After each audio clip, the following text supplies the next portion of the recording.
Tom, are you okay? I lost her. Her? She was going to be this epic, trilogy-worthy character. I was going to be the hottest writer in Hollywood. But I can't get past Act 1! You need some writers group therapy.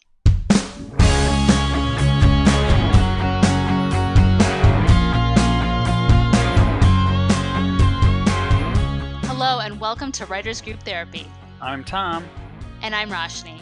We're writers helping writers. Are you ready for your session? The doctors are in. So we had a question recently. I think, was it through Reddit? I think it was through our new Reddit postings, yes. Ooh.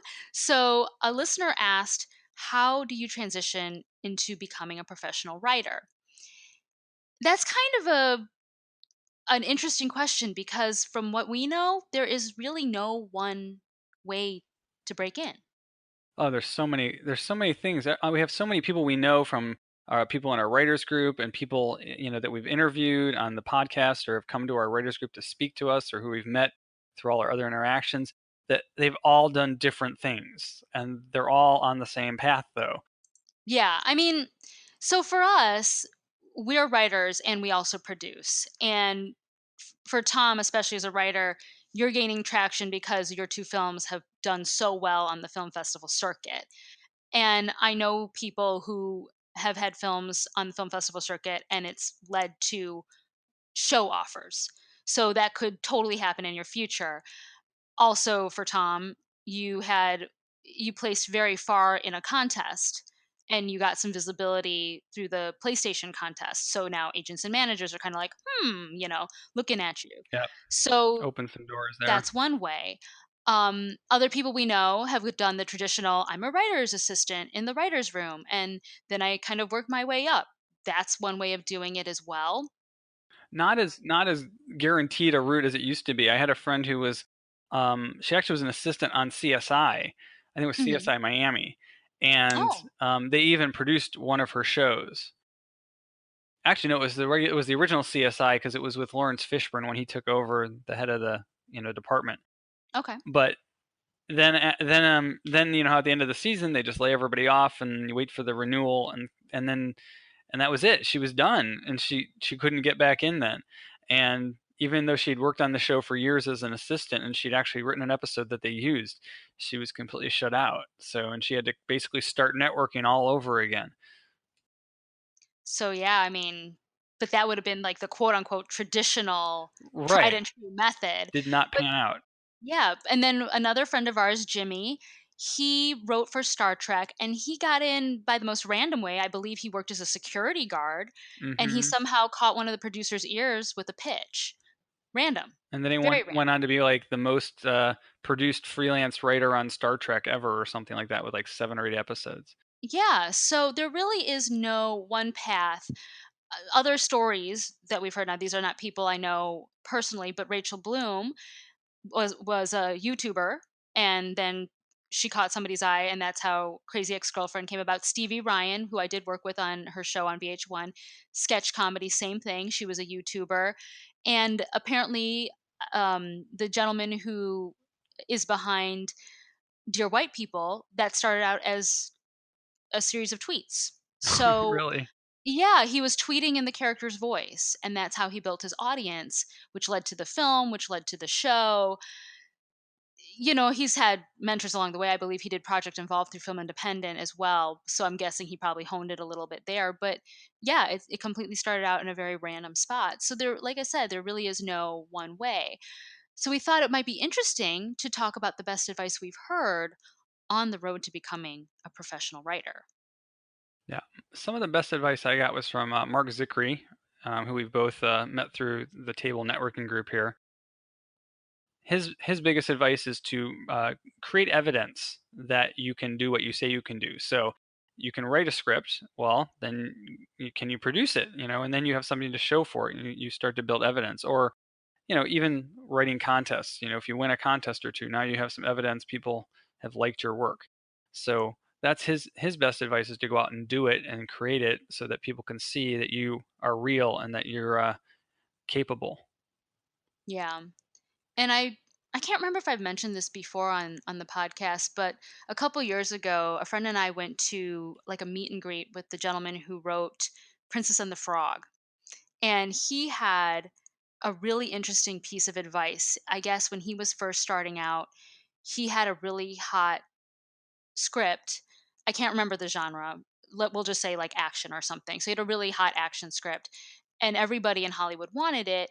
And then people came to him and said, "What else do you have?" And he was like, "Oh, well, I have a rom com and I have a drama." And his piece didn't get sold because what they wanted was to see consistency. So if he had more action scripts, they would have been like, yeah, we're buying it all. So his best advice to us was he said, I don't ever write a script now without writing in threes. And not necessarily a trilogy, but if I write a rom com, I've got two more in pocket.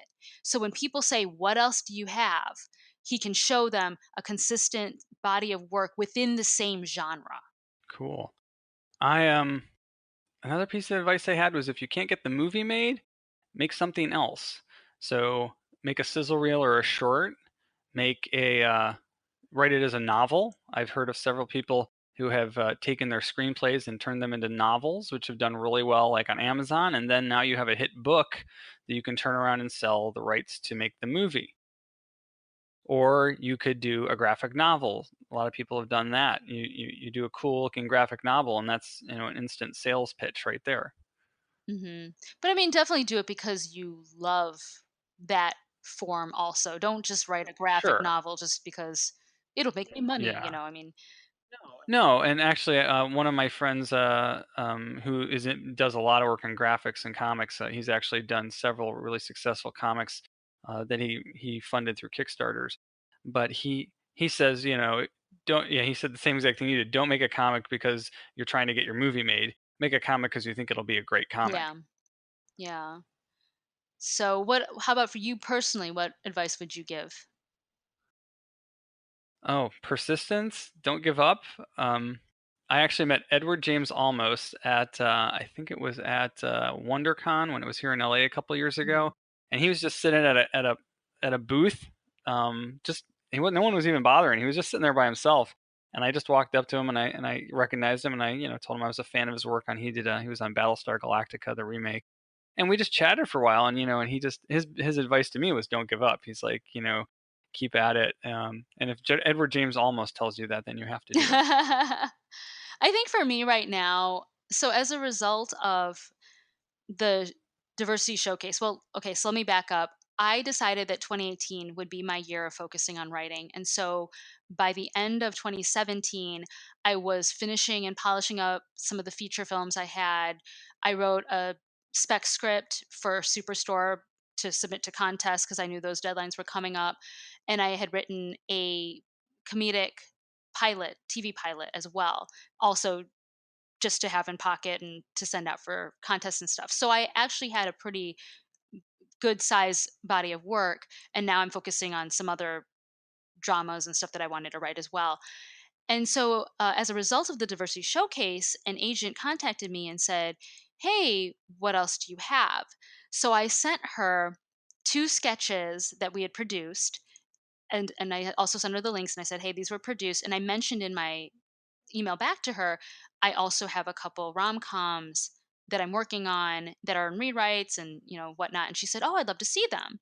So I sent one of the rom-coms along because it was pretty much done, and I sent along my spec script just so she knew that I could do other things.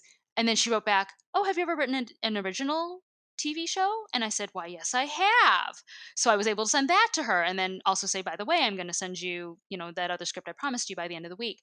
And it felt really good to say, "Yes, I have this."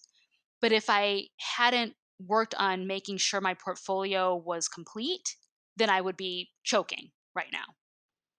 Ah, I had the same thing happen last week. I met a guy at the table and he was like, "How many feature films do you have written?" And suddenly he's like, "Okay, send me stuff."